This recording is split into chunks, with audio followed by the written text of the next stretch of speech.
Assalamualaikum warahmatullahi wabarakatuh. Alhamdulillah wassalatu wassalamu ala asrafil anbiya'i wal mursalin Sayyidina wa habibina wa maulana Muhammadin wa ala alihi wa sahbihi wa man tabi'ahum bi ihsanin ila yaumiddin.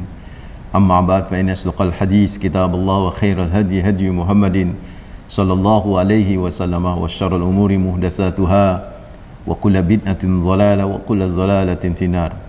Allahumma anfa'na bima 'allamtana wa 'allimna alladhi yanfa'una wa zidna ilma. Allahumma inni a'udzu bika an adilla aw dhalla wa azilla wa zalla wa adlima wa udlama wa jala yujala 'alayya. Rabbi zidni ilma wa si'li fi rizqi wa barik li fima razaqtani waj'alni mahbuban fi qulubi ibadik wa azizan fi uyunihim waj'alni wajihan fi dunya wal akhirah wa minal muqarrabin ya katsiran nawal ya hasanal fi'al ya qa'iman bila zawal ya mubdian bila mithal falakal hamdu walakal minnah walakal syarafu ala kulli hal wa sallallahu ala sayyidina maulana Muhammadin wa ala alihi wa sahbihi wa sallama walhamdulillahi rabbil alamin. Ikhwatuddin hafizakumullah, saudaraku mitra muslim hafizakumullah yang insyaallah selalu dijaga sama Allah rabbul alamin. Alhamdulillah, pertama kita panjatkan rasa syukur yang mendalam, terus-menerus kita haturkan hanya kepada Allah Rabbul Alamin, Tuhan semesta alam ini yang telah begitu banyak memberikan kenikmatannya kepada kita, yang begitu besar menurunkan karunia-Nya yang kita tak sanggup berhitung dengan nikmatnya yang luar biasa yang Allah karuniakan kepada kita. Di antara nikmat yang luar biasa adalah iman, Islam. Kita bisa hidup dengan bergaya hidup syariat Islam. Itu adalah sebuah kenikmatan yang luar biasa yang Allah anugerahkan kepada kita, termasuk kita juga dianugerahkan dengan syariat berhaji. Ini juga bagian dari nikmat yang sungguh luar biasa yang dianugerahkan oleh Allah kepada kita kaum muslimin. Karena itu tidak ada kalimat yang paling indah atas semua nikmat-nikmat itu kecuali hamdalillah alhamdulillahi rabbil alamin. Yang kedua, salam dan salawat terus kita persembahkan kepada manusia terbaik, pemilik pribadi yang sempurna, teladan abadi bagi kita, Rasulullah Muhammad sallallahu alaihi wasallam, dengan ucapan Allahumma salli ala Sayyidina Muhammad wa ala ali Sayyidina Muhammad. Semoga salam dan salawat kita kelak bisa menjadi syafaat bagi kita di hari akhir. Amin ya rabbal alamin. Saudaraku mitra muslim hafizakumullah, memang sejak tanggal 3 Juni yang lalu Mas Nasir di embarkasi Surabaya, ya Juanda maksud saya, itu sudah mulai bergeliat orang-orang yang pada berangkat haji, ya kan. Kemudian tanggal 3 Juni itu sudah masuk asrama haji, itu kan, ya. Alhamdulillah, kita sangat bergembira sekali, gitu kan, ya. Seperti di markas kami ini, di rumah kami ini juga dilewatin bus-bus ini, sering bunyi sirine pengawalan polisi terhadap orang-orang yang mau masuk asrama haji dari luar kota misalnya, atau mau keluar dari asrama haji dan masuk ke bandara. Sebuah kenikmatan yang luar biasa. Tetapi di satu sisi ada orang yang seperti tadi Mas Nasir bilang, bolak-balik ke luar negeri, gitu kan. Kadang-kadang breakfast saja di Singapura. Jadi kalau ada pingin sesuatu yang, karena dia mungkin pernah ke Singapura, ya kepingin lagi kulineran istilahnya Mas, kulineran ke Singapura. Hanya kuliner aja, terus dia terbang lagi ke Surabaya itu. Jadi kalau di Singapura kan nggak pakai visa itu kan, ya. Tetapi kemudian di tempat lain, misalnya di yang lebih jauh lagi di Amerika dan bla bla, atau di luar negeri yang lainnya, dia sering berwisata ke sana. Namun ketika ditanya sudah berhaji nggak? Belum. Loh, kenapa belum berhaji? Udah bolak-balik keluar negeri itu kan, ya. Biasanya jawabannya itu sering kali di kalangan masyarakat kita itu kalimatnya adalah belum ada panggilan. Maksudnya belum ada panggilan dari Departemen Agama, bukan itu maksudnya. Tapi belum ada panggilan Allah gitu kan. Jadi karena memang suatu menjadi common sense ya istilahnya, ya, bahwa haji itu adalah panggilan Allah itu. Jadi seolah-olah mereka berfaham bahwa kalau belum berhaji itu berarti belum ada panggilan dari Allah Rabbul Alamin. Nah, ini benarkah seperti itu, saudaraku akhwatuddin fillah, ya? Padahal ya hidup berkecukupan, harta bergelimang, sehat alhamdulillah, tidak fobia dengan pesawat, kan begitu Mas. Kan ada orang yang fobia dengan pesawat sehingga dia takut banget naik pesawat itu kan ya. Dan luar biasa ya, nggak ada masalah kalau anak-anak pun ditinggal karena sudah terbiasa juga ke luar negeri. Tapi ya kenapa belum ada daftar dalam hidupnya itu untuk naik haji itu kan. Bahkan ketika ditanya ya itu tadi belum dapat panggilan itu. Ada di internet itu istilah Mas, panggilan dan keterpanggilan gitu kan. Jadi bisa jadi kalau ya belum terpanggil pasti itu belum terpanggil itu kan. Kalau panggilan, nah ini yang kita bahas. Kalau panggilan itu seperti tadi Mas Nasir sudah membukanya adalah sudah ada di zaman Nabi Ibrahim alaihissalam. Dan inilah pada pagi hari ini yang kita gali spirit motivasi dari sebuah ayat yang terkait dengan haji ini, yaitu surat Al-Hajj ayat 27. Nah ayat 26, 27, tapi kita coba bahas 27 saja. Nanti 26-nya itu ngikut gitu loh. Yang sangat spesial Mas Nasir, mitra muslim, hafizahullah, di Al-Quran itu perintah syariat beribadah yang sangat spesial itu ya haji itu disebut di dalam Al-Quran kan. Surat Al-Hajj gitu kan nggak ada surat Al-Qurban gitu kan, nggak ada surat As-Salah gitu kan, nggak ada surat As-Syam, bahkan puasa sendiri yang luar biasa itu nggak ada surat As-Syam gitu kan. Tapi ketika haji kan rukun Islam itu kan yang ibadahnya itu sholat, puasa, haji itu kan, itu tidak disebut di dalam Al-Quran menjadi nama surat gitu. Tetapi haji disebut secara spesifik karena haji ini sungguh sangat luar biasa, saudaraku ikhwatadina fidhahumullah. Nah, betulkah yang demikian itu bahwa haji itu panggilan? Kalau sampai pertanyaan seperti itu betul. Tapi betulkah orang yang tidak berhaji itu yang sekarang ini dengan kekayaan luar biasa, dengan berkecukupan luar biasa itu belum berhaji itu terus dia mengunggap sebuah alasan bahwa dia belum dipanggil. Nah ini yang perlu kita bahas saudaraku ikhwatatina fidhahumullah ya. Di satu sisi kita lihat betapa banyak orang-orang yang secara finansial mungkin biasa-biasa Mas Nasir, tukang parkir. Ini saya ada cerita khusus karena ini langsung berkaitan dengan pengalaman saya ketika saya bimbing haji dulu itu ada tukang parkir yang ikut rombongan saya itu kan. Nanti saya akan ceritakan kisahnya ini di akhir-akhir. Dia bisa naik haji bersama istrinya lagi, tukang parkir. Tukang parkir di Surabaya di sini. Nah, di tukang parkir kan ada tukang parkir. Saya bawa dua kali saya bimbing haji itu ada tukang parkir yang dia tukang parkir benar bisa cuma satu lokal saja. Ada yang memang dia menguasai semua parkiran yang ada di sebuah kota misalnya begitu. Ini bukan yang kedua, ini yang pertama tukang parkir beneran yang di jalanan dan ternyata bisa naik haji itu saudara. Dan kadang-kadang pun orang yang kayak begitu tuh ya ini karena udah menjadi panggilan Allah. Nah apakah seperti itu, bahasa seperti itu apa pas atau tidak? Nah ini yang coba kita bahas dari spirit motivasi surat Al-Hajj ayat 26 27. Saudaraku ikhwatadina fidhahumullah, seperti yang kita tahu ya, atau kita baca dulu ayatnya, a'udzubillahi minasyaitonirrajim, wa'adzin fin nasi bil hajji ya'tuka rijalan wa 'ala kulli dhamiri ya'tina min kulli fajjin 'amiq. Yang kurang lebih terjemahannya adalah wa'adzin fin nas, maka umumkanlah, panggillah kepada manusia bil hajj, untuk berhaji, ya'tuka rijalan wa 'ala kulli dhamiri ya'tina min kulli fajjin 'amiq. Niscaya mereka akan datang kepadamu dengan berjalan kaki, mengendarai onta yang kurus, yang datang dari segenap min kulli fajjin 'amiq, dari segenap penjuru bumi. Saudaraku ikhwatadina fidhahumullah, ayat ini menurut pakar tafsir Ibnu Katsir dan saya baca juga di beberapa tafsir itu background ayat ini, atau biasanya pakar tafsir itu para mufassirin, Mas Nasir mitra muslim itu selalu membuat memunculkan sebuah riwayat yang luar biasa menjadi motivasi kita. Jadi sesungguhnya kan yang kita ketahui bahwa pembangunan dan renovasi Ka'bah yang dilakukan oleh Nabi Ibrahim ini, ada yang menyatakan Mas Nasir, itu ada yang menyatakan bahwa itu pembangunan yang keempat sebenarnya. Pembangunan yang pertama itu dilakukan oleh malaikat, kemudian setelah itu roboh lagi, dilakukan oleh Nabi Adam alaihissalam, kemudian roboh lagi dilakukan oleh putranya yaitu Sis bin Adam setelah ratusan tahun ya. Dan kemudian ada banjir bandang yaitu Nabi Nuh alaihissalam.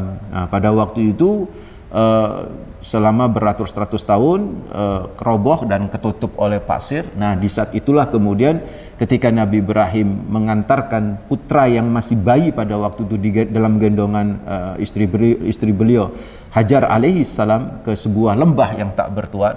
Dan ketika kemudian bayi Ismail alaihissalam itu ditaruh di dekat sebuah lembah gundukan pasir ya kan. Dan Nabi Ibrahim tidak tahu bahwa di dalam gundukan pasir itu ada fondasi Ka'bah, gitu kan? Ada fondasi Ka'bah yang runtuh sebelumnya itu. Disitulah kemudian di firman Allah surat Al-Hajj ayat 26-nya itu kan Allah berfirman wa id bawwa'na li Ibrahim makanal bait. Ingatlah ketika kami memberitahu tempat rumah Allah itu kan ya kepada Nabi Ibrahim alaihi salam, supaya Allah tusyrik bi syai'aw wa tahhir baitiya lit-ta'ifina wal qa'imina war ruk'i sujud. Supaya wa tahhir ini bisa ada dua arti Mas Nasir. Tahhir itu mensucikan supaya tidak mensucikan jiwa supaya tidak mensekutukan Allah. Tahhir yang kedua bisa jadi tahhir ini ada secara hissi ya, secara indrawi, yaitu membersihkan, benar-benar merenov gitu kan. Jadi membersihkan puing-puing yang menutupin fondasi Ka'bah itu dibersihkan supaya dibangun kembali yang namanya rumah Allah itu lit-ta'ifina wal qa'imina war ruk'i sujud. Supaya orang-orang yang bertawaf, orang-orang yang menegakkan salat di situ, orang-orang sujud itu bisa kembali lagi beraktivitas di situ. Itu perintah Allah di ayat ke-26. Maka konon Nabiullah Ibrahim alaihi salam, saudara keakhwatadina fidhakumullah ya, setelah remajanya Nabi Ismail alaihi salam itu kan membangun ulang. Jadi membangun ulang. Dan dulu mohon maaf mitra muslim hafidhakumullah, dulu bentuk Ka'bah itu seperti huruf D besar. Seperti huruf D besar. Dulu bentuk Ka'bah itu seperti huruf D besar. Tahu ya, bisa bayangin ya, huruf D besar. Ya. Jadi rukunnya cuma dua Mas Nasir. Rukunnya, pojoknya cuma dua kan, D itu kan. Kan yang lain ini kan melengkung begitu. Yang lain melengkung. D itu kan pojoknya itu kan cuma dua, yaitu rukun Hajar Aswad sama rukun Yamani. Rukun Syami sama rukun Iraki itu nggak ada dulu. Nggak ada dulu. Jadi rukun Iraki sama rukun Syami itu baru ada pada pembangunan di era zaman Quraisy, yaitu tahun 606 Masehi ketika Rasulullah berusia 35 tahun, jadi 5 tahun sebelum Rasulullah menjadi Nabi. Itu baru ada 4 pojokan itu kan. Makanya kalau sekarang kita lihat ada setengah lingkaran ya kan di apa namanya? Di samping Ka'bah di bawah mihzab itu kan ya, talang emas itu kan ada tembok yang setengah lingkar itu kan. Itu karena memang dulu disitulah bekas dinding Ka'bah yang asli. Saudaraku akhwatadina fidhakumullah. So setelah kemudian Nabiullah Ibrahim selesai membangun itulah Nabi Ibrahim sempat lapor kepada Allah Rabbul Alamin. Nabiullah Ibrahim sempat lapor kepada Allah seolah berkata bahwa sudah selesai nih gitu kan ya. Sudah selesai saya bangun ya Rabb. Ini Ka'bahnya sudah selesai, Baituk sudah selesai gitu kan ya. Maka di tafsir-tafsir itu disebutkan Allah kemudian memerintahkan Nabi Ibrahim untuk mengumumkan kepada manusia, memanggil manusia untuk datang ke rumah Allah untuk berhaji. Dan itulah di ayat 27 yang kita coba gali itu. Spirit dan motivasinya. Apa kata Allah? Wa'adzim finnas. Ya Ibrahim, sekarang tugasmu setelah selesai membangun, wa'adzin finnas, umumkan kepada manusia, maklumatkan, serulah manusia bil hajj, untuk menuju ke sini. Hajja yahuju itu artinya menuju Mas. Bil hajj, untuk menuju ke Baitullah ini. Ya'tuka rijalan wa ala kulli dhamiri ya'tina min kulli fajjin amik. Maka mereka akan berbondong-bondong mendatangi dirimu, kemudian dalam rijalan, dalam kondisi berjalan kaki, atau ala kulli dhamirin, atau menunggang kendaraan, pada waktu itu onta yang kurus ya. Ya'tina min kulli fajjin amik. Mereka datang dari segala penjuru yang ada di bumi ini. Maka pada waktu itu ketika Nabi Ibrahim alaihissalam di Al-Hajj 27 ini diperintah untuk mengumumkan kepada seluruh manusia, Nabi Ibrahim sempat menawar itu kan ya. Sambil bertanya, ya Rabbi, kaifa uballigun nas wa sauti la yasilu ilaihim. Ada wa fi riwayat la yanfuduhum. Jadi kata Nabi Ibrahim, wahai Tuhanku, bagaimana aku bisa menyampaikan kepada manusia, menyeru manusia untuk datang ke sini? Wa sauti la yasilu ilaihim. Sedangkan suaraku enggak bakalan bisa nyampe kepada mereka seluruh dunia. Pada waktu itu lembah itu masih sepi, Mas. Pada waktu itu lembah itu tidak seramai sekarang, masih sepi gitu kan ya. Sudah ada orang di situ yang berdiam karena memang situ ada Zam-Zam sudah muncul, sudah ada orang-orang di situ, tetapi masih sepi. Gimana cara saya? Maka kata Allah, fakila dalam sebuah riwayat, nadin, anta nadin. Ya Ibrahim, tugasmu memanggil. Wa alainal balagh. Sayalah kata Allah, kamilah yang akan menyampaikan suaramu bisa terdengar ke seluruh dunia ini. Panggilan suaramu sudah terdengar, bisa terdengar sampai ke seluruh dunia. Maka konon Nabi Ibrahim setelah dikasih jaminan kayak begitu bahwa suaranya akan dihantarkan ke seluruh dunia oleh Allah Azza wa Jalla, maka Nabi Ibrahim itu mengambil makom batu itu, batu pijakan itu. Yang saya baca dalam sebuah riwayat, batu itu ketika batu itu ketika diinjak sama Nabi Ibrahim itu melayang, Mas. Melayang. Sehingga posisi Nabi Ibrahim itu lebih tinggi gitu kan dari area situ. Ada juga riwayat menyebutkan bahwa Nabi Ibrahim naik ke Jabal Qubais. Ya, Mas Nasir yang pernah umrah itu kan tahu Jabal Qubais itu kan. Jabal Qubais di atasnya sekarang jadi istana raja ya enggak ya. Jabal Qubais. Nabi Ibrahim alaihissalam itu naik ke Bukit Qubais di situ di samping Mas'a ya, di samping Safa Marwah itu kan. Ya, naik karena lebih tinggi dan beliau berteriak, ya ayuhan nas, inna rabbakum qad ittakhadha baitan fahujjuhu gitu kan. Manusia, inna rabbakum ittakhadha hadzal bait. Manusia semuanya. Dia berteriak Nabi Ibrahim alaihissalam. Semua manusia semuanya, ini Allah telah membuat rumah ini, fahujjuhu. Datanglah kalian berhaji ke sini. Dan dalam sebuah riwayat atas kuasa Allah Azza wa Jalla Jalalu, innal jibala tawada'at hatta balagha syautu arja al-ard. Sesungguhnya gunung-gunung pada waktu itu yang menghalangi suara Nabiullah Ibrahim alaihissalam tiba-tiba merendah gunung itu kan. Ini saya tidak tahu apakah itu bahasa kinaya atau memang secara sesungguhnya karena mukjizat Nabiullah Ibrahim alaihissalam itu tiba-tiba seperti dingkluk, Mas. Supaya suara Nabiullah Ibrahim arja al-ardi itu memenuhi semua bumi itu. Wa asma'a man fil arham wal asla. Dan dengan itu akhirnya bergerak suara itu dari tempat ke tempat, dari negeri ke negeri, bahkan semua janin-janin yang masih ada di dalam rahim itu bisa mendengar.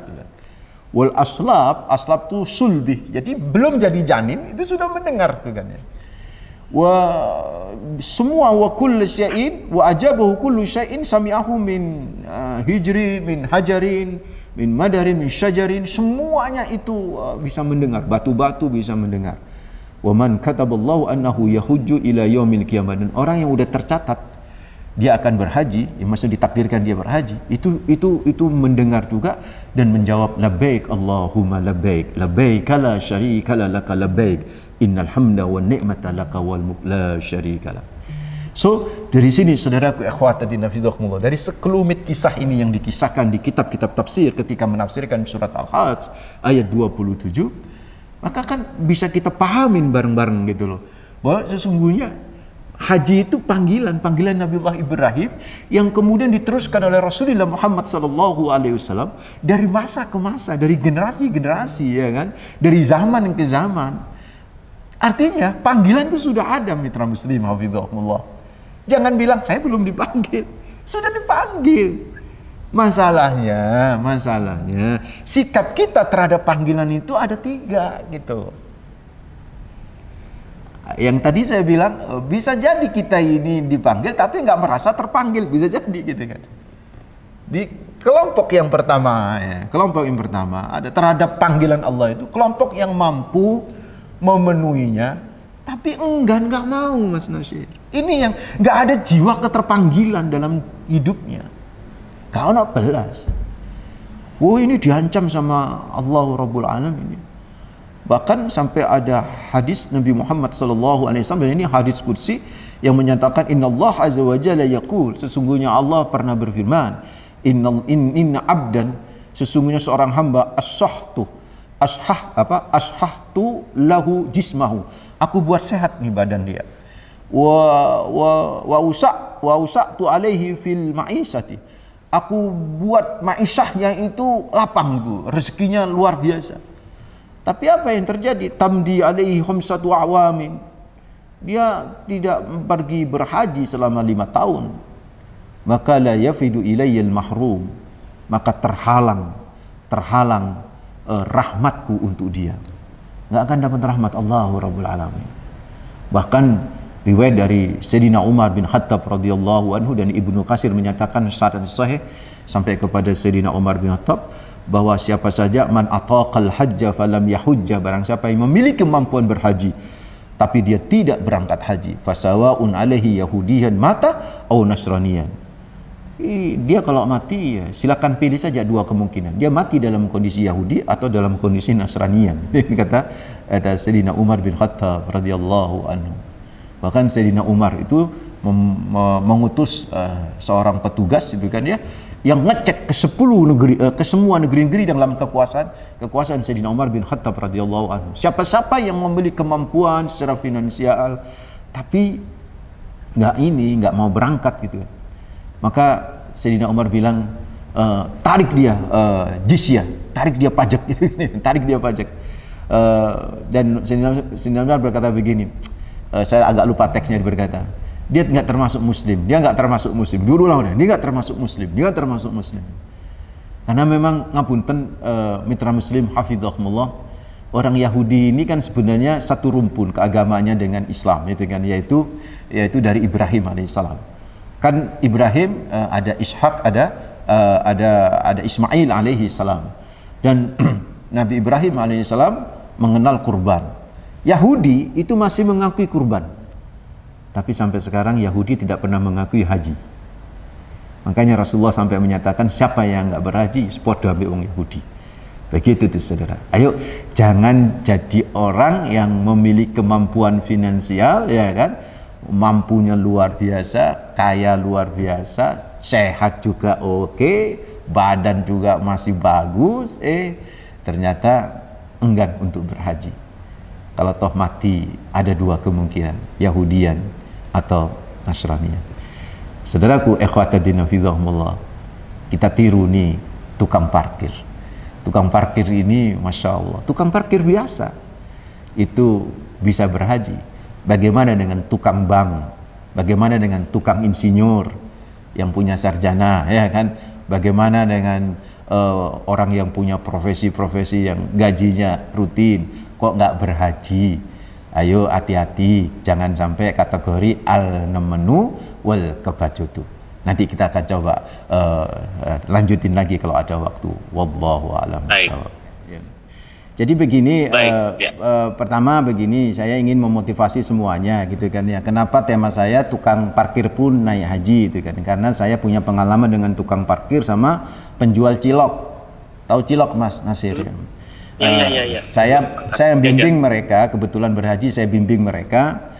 Saya tanyakan kepada mereka, kenapa Pak, sampai apa pekerjaannya? Saya tukang parkir Ustadz. Sempat saya tanya begini, maaf Pak, saya bukan apa-apa, saya ingin tanya gimana sih Bapak caranya dengan penghasilan tukang parkir segitu bisa naik haji. Dan saya tanyakan yang sama juga dengan tukang cilok gitu kan ya, ibu-ibu yang pada waktu itu selalu masakin saya Mas Nasir ketika berada di Mekah itu kan ya, selalu masakin saya. Terus saya tanya pas waktu masakin saya, Ibu ini bisa berangkat haji ini gimana ceritanya? Ibu apa kegiatan di Surabaya itu kan? Saya jual cilok di sekolahan di daerah Sidotopo Ustaz. Oh jual cilok bisa naik haji gitu, saya bilang.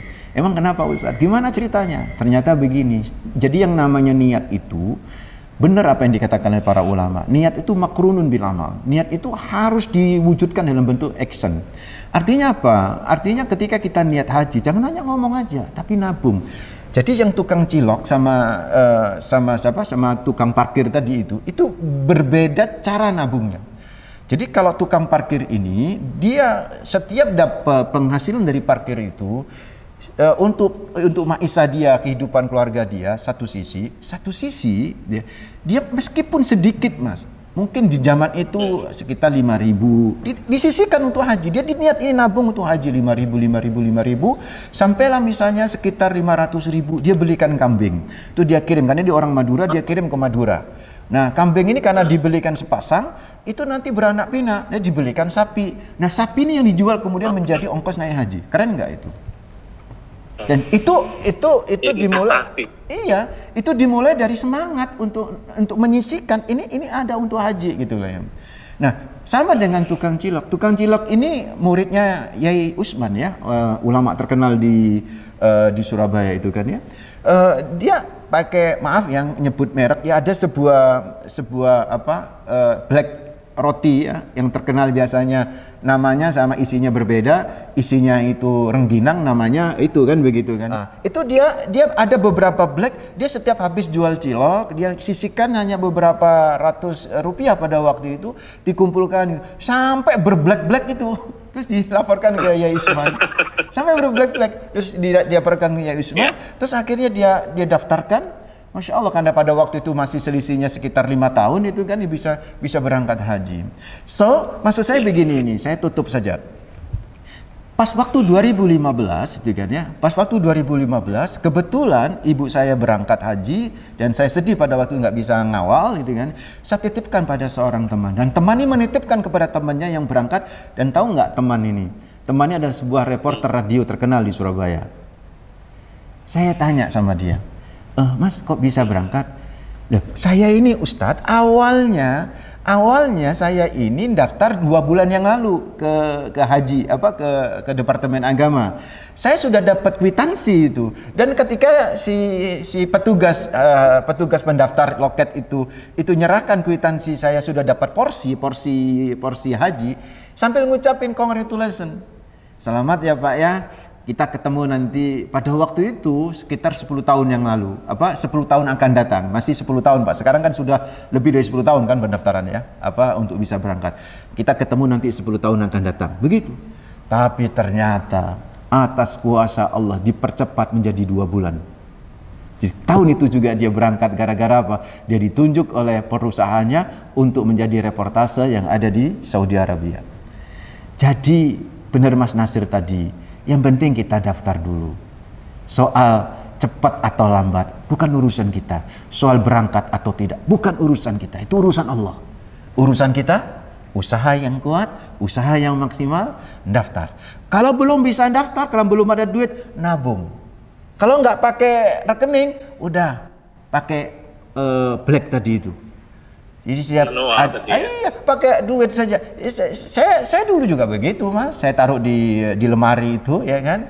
Saya rupakan setiap ada 1 juta saya sampaikan, saya taruh di situ. Memang lama 1 juta bagi saya itu. Tapi Masya Allah, cuma dapat berapa saya? Dapat 2 juta. Dapat 2 juta. Dan itu pada waktu itu ongkos haji 25 juta. Tiba-tiba ada seorang ibu yang telepon saya pada waktu itu. Ustadz, saya lihat di setiap ustadz ceramah nggak ada kata-kata haji ya. Ya memang belum haji. Kenapa Bunda? Saya bilang, saya hajikan ya Ustadz. Pada waktu itu saya nggak mau. Nggak mau itu jaim saja Mas. Dalam hati siapa yang nggak mau? Jaim saja kan. Saya kan nggak langsung mau. Sebentar saya istikharah dulu Bunda ya. Saya istikharah. Dan akhirnya jawabannya positif. Saya ditransfer itu pada waktu itu. Dan Masya Allah, yang 2 juta itu bisa dipercepat sama Allah menjadi 25 juta dan bisa daftar hanya beberapa tahun kemudian bisa berangkat. Saudaraku ikhwatatina fillah, ayo tidak hanya niat di lisan tapi di-actionkan makrun bin amal supaya kita bisa berangkat haji, supaya kita tidak masuk kategori orang-orang yang enggan berhaji sehingga masuk kategori Yahudi atau Nasrani. Mudah-mudahan bermanfaat. Insyaallah pekan depan kita belajar madrasah haji yang lainnya. Mudah-mudahan kita diberi kemudahan untuk ziarah Mekah Madinah. Amin ya rabbal alamin. Aqulu qouli hadza wa astaghfirullah li wa lakum innahu huwal ghafurur rahim. Mohon maaf. Assalamualaikum warahmatullahi wabarakatuh. ظهر دين المؤيد بظهور النبي أحمد يا هنا